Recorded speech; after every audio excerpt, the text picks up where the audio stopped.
नमस्ते विद्यार्थी मित्रांनो. बुद्धिमत्ता चाचणी प्रकरण पहिले आकलन यामधील स्वाध्याय क्रमांक 1.1 मधील काही प्रश्न आपण या व्हिडिओमध्ये बघणार आहोत. प्रश्न पहिला, हजरजबाबीपणा या शब्दातील उजवीकडून 5वे आणि डावीकडून 3रे असलेली अक्षरे अनुक्रमे कोणती?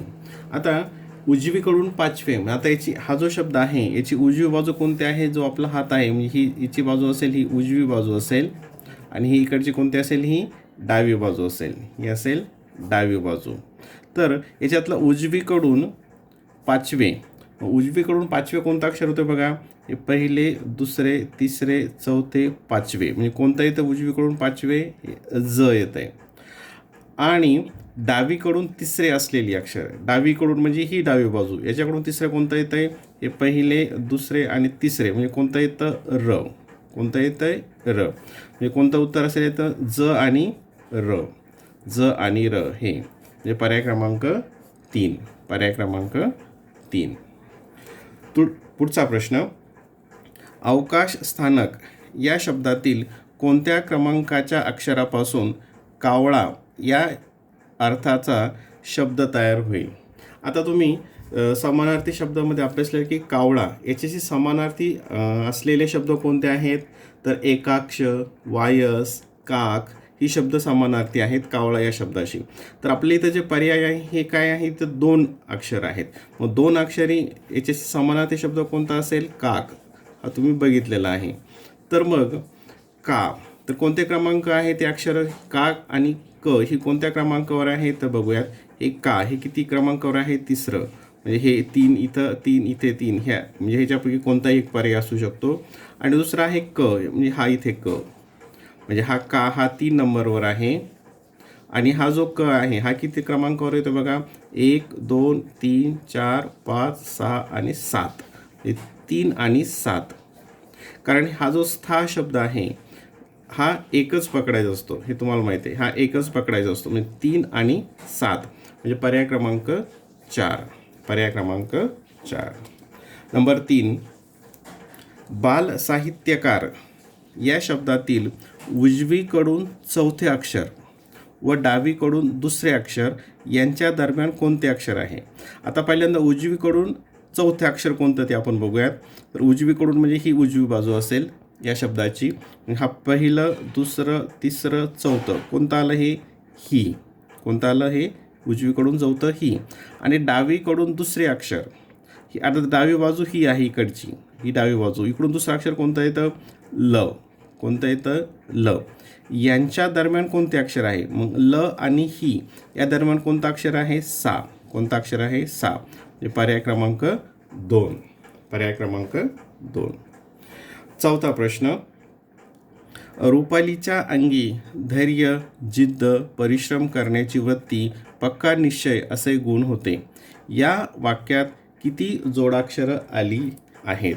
आता जोडाक्षर कशाला म्हणायचं हे आपण याचा जो इंट्रोडक्शनचा जो व्हिडिओ आहे त्यामध्ये बघितलेला आहे की जोडाक्षर म्हणजे काय की ज्याच्यामध्ये 2 व्यंजन एकत्र असतात त्याला आपण जोडाक्षर असं म्हणतो. मग याच्यामध्ये कोणते कोणते आहे जोडाक्षर? तर बघूयात. रुपालीच्या च हा चा, याच्यामध्ये काय आहे? च आणि य ही 2 व्यंजनं आहेत. अंगी धैर्य हा य, याच्यामध्ये य आणि र हे तुम्ही इंट्रोडक्शनचा जो व्हिडिओ आहे त्याच्यामध्ये बघितलेला आहे. हा एक जोडाक्षर आलं. द हे 2 इथं आहेत द. आणि आता हा श्र हे एक जोडाक्षर आहे. उर, आता याच्यामध्ये हे उर हे जोडाक्षर होतं का? नाही. हे तुम्ही अभ्यासलेलं आहे की हे कशापासून बनतं? व आणि त्याच्यामध्ये काय मिसळलेलं आहे? स्वर ऋषीचा हा स्वर मिसळलेला आहे, त्यापासून हे उर अक्षर तयार होतं, त्यामुळे हे जोडाक्षर होत नाही. नंतर हे ती हे एक जोडाक्षर आहे. हे पक्का का हे एक जोडाक्षर आहे. नंतर निश्चय हे एक जोडाक्षर आहे. म्हणजे एकूण किती याच्यामध्ये जोडाक्षर होतं बघूयात. 1, 2, 3, 4, 5, 6 आणि 7. आणि 1, 2, 3, 4 हा इथे एक राहिला न्या, करण्याची. म्हणजे 1, 2, 3, 4, 5, 6, 7, 8 एकूण किती जोडाक्षर आहे याच्यामध्ये? 8. म्हणजे पर्याय क्रमांक कोणता येईल या ठिकाणी? 2. पर्याय क्रमांक येईल 2. जर क बरोबर 2, ख बरोबर 4, ग बरोबर 6, घ बरोबर 8 आणि ण बरोबर 10 याप्रमाणे वर्णमालेतील अक्षरांना दर्शवल्यास चढ हा शब्द पुढीलपैकी कोणत्या संख्येने दर्शवता येईल. आता तुम्ही वर्णमाला अभ्यासलेली आहे. आता क साठी 2 दिलेलं आहे. आता ही आपण इथं वर्णमाला इथं समोर ठेवूयात. हा थोडंसं मी वर सरकवतो. ही वर्णमाला इथे मी इथं वर्णमाला घेतली. आता याच्याशी काय संबंध येतो ते आपण बघूयात. क साठी काय दिलं आहे, 2 दिलं आहे. हे क. आता हे क हे कितव्या क्रमांकावर आहे, हे पहिला, दुसरा, तिसरा, चौथा, पाचवा या क्रमांकावर आहेत. मग क साठी काय दिलं, 2 दिलं. ख साठी 4 दिलं. ग साठी 6 दिलं. घ साठी 8 दिलं. आणि न साठी काय दिलं आहे, 10 दिलं. म्हणजे हे जे पहिल्या क्रमांकाचं आहे त्याला 2 दिलं, दुसऱ्या क्रमांकाच्याला 4 दिलं, तिसऱ्या क्रमांकाच्याला 6 दिलं, चौथ्या क्रमांकाला 8 दिलं आणि हे न 5व्या क्रमांकाला 10 दिलं. म्हणजे हे अक्षर ज्या क्रमावर आहे त्याला काय दिलं, त्याच्या दुप्पट अंकांनी ते दर्शवलेलं आहे, त्याच्या दुप्पट अंकांनी. तसं मग च हे कितव्या क्रमांकावर आहे, 1 2 3 4 5 6 6 या क्रमांकावर आहे. च हे किती क्रमांकावर आहे, 6. मग च साठी आपण काय 6च्या दुप्पट किती होतात, 12 याप्रमाणे दाखवणार. आणि ढ हे ढ कितव्या क्रमांकावर आहे, त्यासाठी तुम्हाला हे पाठ पाहिजे. 1 2 3 4 5 6 7 8 9 10 11 12 13 14. म्हणजे इथे ढ कशाने दाखवणार, 14 दुने 28, 14 दुने 28 या क्रमाने. म्हणजे चढ हा शब्द कोणत्या संख्येने दाखवला जाईल, तर 1 2 2 8, 1 2 2 8 म्हणजे पर्याय क्रमांक 3. पर्याय क्रमांक 3 हे त्याचं उत्तर आहे. त्यासाठी ही जी व्यंजन आहे त्याचा क्रम आपल्याला पाठ असणं आवश्यक आहे. आता प्रश्न 6वा सोपा प्रश्न आहे, त्याला खूप अत्यंत काळजीपूर्वक बघावं लागेल. आता हा एक इथं अंकांचा एक क्रम दिलेला आहे. 6 9 हा एक क्रम दिलेला आहे. आणि काय प्रश्न विचारला आहे, दिलेल्या अंकमालेत सम अंकानंतर लगत विषम आहे. म्हणजे सम अगोदर जर असेल तर त्याच्या लगत पुढेच कोणता आहे, विषम हा एक अंक आहे. बघा आता, परंतु त्या सम अंकापूर्वी म्हणजे ह्या सम अंकापूर्वी लगत म्हणजेच काय, शेजारी लगेच चिटकून असलेला विषम अंक नाही. याच्या शेजारी विषम अंक नाही. म्हणजे इथं सुद्धा कोणता अंक आहे, मग सम अंक आहे. आता ही कंडिशन ज्या ठिकाणी ट्रू होईल, म्हणजे हे जे जिथं ते ट्रू ठरेल ते आपल्याला असे किती गट आहेत हे आपल्याला याच्यामध्ये बघावं लागेल. म्हणजे सम आणि विषम याप्रमाणे आपल्याला अंक आले पाहिजेत. सम म्हणजे कोणता, इव्हन, आणि सम म्हणजे इव्हन, आणि विषम म्हणजे काय, ऑड नंबर्स. विषम म्हणजे ऑड नंबर्स. मग आता सम विषम, इव्हन अँड ऑड. तर असे ते कोणते गट आहे ते आपण या ठिकाणी बघूयात. हे 6 म्हणजे हा सम आहे, विषम सम चालत नाही, सम पाहिजे. हे इथं सम आहे, हे विषम आलं. नंतर हे सम, नंतर हे सम विषम, हा एक इथं एक आला बघा, सम विषम, इव्हन अँड ऑड. नंतर हे सम विषम सम हे पण येणार नाही. सुरुवातीला आपलं सम विषम नाही येणार, परत हे विषम इथे आलं. सम हे पण येणार नाही. सम. आता हे इथं बघा 6 8 9 हे सम आणि विषम या ठिकाणी हे इथे परत आलं. नंतर हे विषम इथे आहे, हे सम आणि विषम हे एक इथं गट आला. हे विषम इथं विषम, हे सम विषम चालणार नाही. सम आणि विषम हे एक इथं एक गट आला. याच्यामध्ये फक्त आपल्याला खूप कॉन्सन्ट्रेट करावं लागतं, लक्षपूर्वक बघावं लागेल. हे सम आणि विषम हा एक इथे एक असा तो लगत आलेला आहे. असं किती वेळेस झालं आहे, हे 1 2 3 4 5 किती वेळेस आलं, हे 5 वेळा आलेलं आहे. म्हणजे पर्याय क्रमांक 2. पर्याय क्रमांक कोणता असेल, पर्याय क्रमांक 2. आता पुढचा प्रश्न 7वा. बंड्या जमिनीवर आडवा पडला त्यावेळी प्रेक्षकांच्या टाळ्यांचा नुसता कडकडाट आणि गडगडाट आभाळात दुमदुमला. या वाक्यात किती आकारांत शब्द आहेत? काय विचारलं आहे? आकारांत शब्द विचारलेले आहेत. तर आकारांत म्हणजे काय, की ज्याचा शेवट, आकारांत शब्द कशाला म्हणायचं, की ज्याचा शेवट आ असा होतो. त्याचा शेवट आ असा होतो, त्याला आपण आकारांत म्हणतो. हे आपण जो इंट्रोडक्शनचा जो व्हिडिओ आहे त्याच्यामध्ये अभ्यासलेला आहे. मग याच्यामध्ये कोणतं असेल? बंड्या, आ हा एक आकारांत शब्द होईल. जमिनीवर, इथं अ आलं म्हणजे हा होणार नाही. आडवा म्हणजे हा एक आकारांत शब्द होईल. पडला हा एक आकारांत शब्द होईल. आता हे काय? त्यावेळी हा काय झाला? इकारांत झाला. इथं ई येतं, त्यावेळी म्हणजे हा होणार नाही. नंतर हा प्रेक्षकांच्या, टाळ्यांचा हा पण आ येतो. नुसता हा पण इथं आकारांत आहे. कडकडाट हा अकारांत आहे. आणि गडगडाट, आभाळात दुमदुमला, दुमदुमला हे एक आहे. बघा 1 2 3 4 5 6 आणि 7 किती आहेत? तसे आकारांत शब्द याच्यामध्ये 7 आकारांत शब्द आलेले आहेत. निळा, नारंगी, पिवळा, तांबडा, जांभळा हे रंग इंद्रधनुष्यातील रंगाच्या क्रमानुसार लावल्यास मध्यान्नीच्या सूर्याचा रंग कितव्या क्रमांकावर असेल? आता इंद्रधनुष्याचे जे रंग आहेत त्याची आपण कसं पाठ केलेलं आहे ते कशा पद्धतीने आपण ते पाठ करत होतो, तर त्याला आपण असं शॉर्टमध्ये कोणता होता शब्द? ता, ना, पा, ही, नी, पा, जा. म्हणजे तांबडा, नारंगी, पांढरा, हिरवा, निळा, तानापा, ही, नी, पाजात, तानापी, ही, नी, पाजा. म्हणजे आता या ठिकाणी याच्यातले सर्व इथं कलर दिलेले आहेत का? नाही.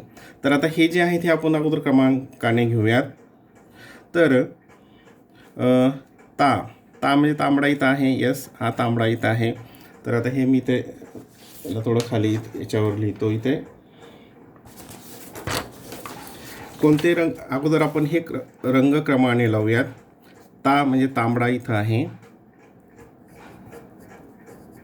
तांबडा. ता नारंगी आहे का? यस, नारंगी. हा तांबडा आहे, ह्या नारंगी आहे. नारंगी. पिवळा आहे, हा पिवळा. तानापी हिरवा याच्यामध्ये आहे का? नाही. तानापी निळा आहे. पांढरा नाही. जा म्हणजे जांभळा. आता हे रंग इथे दिलेले आहेत आणि त्याचा क्रम कसा येतो? या प्रमाणे येतो. म्हणजे या ठिकाणी हे रंग इंद्रधनुष्यातील रंगाच्या क्रमानुसार लावल्यास मध्यान्नीच्या सूर्याचा रंग कितव्या क्रमांकावर असेल? आता मध्यान्नी म्हणजे दुपारच्या वेळेस कोणता रंग असतो सूर्याचा? तर तो असतो कोणता? पिवळा. मध्यान्नीचा कोणता रंग असतो? पिवळा. मग पिवळा हा रंग कितव्या क्रमांकावर आहे? या ठिकाणी 3ऱ्या क्रमांकावर आहे. पिवळा रंग कितव्या क्रमांकावर आहे? 3ऱ्या क्रमांकावर आहे. कारण दुपारचा जो सूर्य असतो त्याचा रंग हा पिवळा असतो आणि हा पिवळा नंबर हा इथे 3 नंबरला येतो. किंवा हे इंद्रधनुष्या रंगाच्या क्रमाने लावल्यानुसार. तानापी, ही, नी, पाजा हे पाठ करून ठेवा. प्रश्न 8वा. अस्ताव्यस्तपणा या शब्दातील उजवीकडून 3ऱ्या अक्षराच्या डावीकडील 2ऱ्या अक्षराच्या उजवीकडील 3रे अक्षर कोणते? ठीक आहे, आपण हे आता एक याच्यातले हे 3 पॉईंट्स आहेत त्यातले एक पॉईंट समजून घेऊयात. पहिलं, या शब्दातील उजवीकडून 3रे अक्षर. आता पहिल्यांदा उजवीकडून 3रे अक्षर कोणतं येतं? तर बघा, हे पहिलं, हे दुसरं, हे तिसरं. म्हणजे स्त हे उजवीकडून 3रं अक्षर आलं. अक्षराच्या उजवीकडून 3ऱ्या अक्षराच्या डावीकडील 2ऱ्या अक्षराच्या, आता ह्याच्यापासून डावीकडील, आता याच्या डावीकडील 2रं अक्षर कोणतं येतं? तर हे व्य पहिलं अक्षर आणि स्ता हे 2रे अक्षर. याच्या डावीकडील 2रं अक्षर कोणतं आलं? हे स्ता आलं. आणि या अक्षराच्या उजवीकडील 3रं अक्षर म्हणजे स्थाच्या उजवीकडील 3रं अक्षर, उजवीकडील याच्या उजवीकडील कोणतं येईल? मग इकडच्या साईडला म्हणजे हे पहिलं, हे दुसरं आणि तिसरं म्हणजे कोणतं असेल? ते प. कोणतं असेल? ते प. पर्याय क्रमांक 4. परत एकदा बघा वाटल्यास हा प्रश्न. या शब्दातील उजवीकडून 3ऱ्या अक्षराच्या डावीकडील 2ऱ्या अक्षराच्या, उजवीकडून 3रं अक्षर, त्याच्या डावीकडील 2रं अक्षर आणि याच्या उजवीकडील 3रं अक्षर, याच्या उजवीकडील 3रं अक्षर येतं प. प्रश्न नंबर 10. वृक्षमित्र पुरस्कार प्राप्त गुरुवर्यांचे हार्दिक स्वागत करून त्यांना आम्हा सर्वांतर्फे शुभेच्छा अर्पितो या वाक्यात किती जोडाक्षरं आलेली आहेत? परत हा एक जोडाक्षरावर महत्त्वाचा प्रश्न आहे. तर जोडाक्षर म्हणजे काय की ज्याच्यामध्ये 2 व्यंजनं मिसळलेली असतात. त्याच्यामध्ये 2 व्यंजनं मिसळलेली असतात, त्याला आपण जोडाक्षर म्हणतो. आता हे उव्र हे जोडाक्षर आहे का? नाही. त्याच्यामध्ये व आणि ऋषीचा हा स्वर मिसळलेला आहे. क्ष मात्र हे काय आहे? जोडाक्षर आहे. तुम्ही अभ्यासलेलं आहे. क्ष आणि ज्ञ ही दोन्ही पण जोडाक्षर आहेत. म्हणजे क्ष हे इथे एक जोडाक्षर आलं, नंतर त्र हे इथे एक जोडाक्षर आलं, पुरस्कार आता इथं हा एक जोडाक्षर आलं, स्कार, ते एक स्कार, हे नंतर हे प्रा, हे त, प्रा आणि हे त हे पण जोडाक्षर आहे. गुरुवर्यांचे हे एक इथं आलं हार्दिक. जसं वरून रफर असेल तर ते सुद्धा जोडाक्षर असते, आपण पाहिलेलं आहे. इथं हे एक हार्दिक, हे स्वा, हे तर लगेच लक्षात येईल तुमचे जोडाक्षर. हे त्या, हे पण जोडाक्षर आहे. हे आम्हामधले हे हा एक जोडाक्षर आहे. सर्व म्हणजे वरून जर रफर असेल तर ते सुद्धा जोडाक्षर असते, तुम्ही व्हिडिओमध्ये त्या इंट्रोडक्शनमध्ये पाहिलेलं आहे. हे एक तर्फे, नंतर शुभेच्छा, हे च आणि छ हे पण लक्षात येतं, आणि अर्पितो इतकी जोडाक्षरं आलेली आहेत. तर किती आहेत ते आपण बघूयात. 1 2 3 4 5 6 7 8 9 10 11 12 13 आणि 14 किती जोडाक्षर आली आहे? याच्यामध्ये एकूण 14 जोडाक्षरं आलेली आहेत. म्हणजे पर्याय क्रमांक कोणता असेल? 3. पर्याय क्रमांक 3. याच्या पुढील प्रश्न आपण पुढील व्हिडिओमध्ये बघूयात आणि त्या व्हिडिओची लिंक खाली डिस्क्रिप्शन बॉक्समध्ये दिलेली आहे.